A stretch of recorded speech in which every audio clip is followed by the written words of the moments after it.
8年ぶりのリーグ優勝、そして42年ぶりの日本一へ、カープの首脳陣やスタッフが今日、広島市内の神社を訪れ、今シーズンの必勝を祈願しました。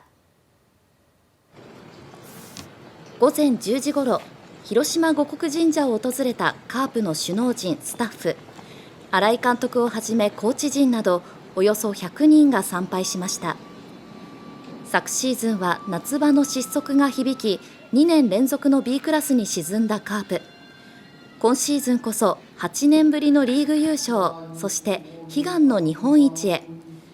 指揮官として4年目を迎える新井監督が玉串を備え、必勝を祈願しました。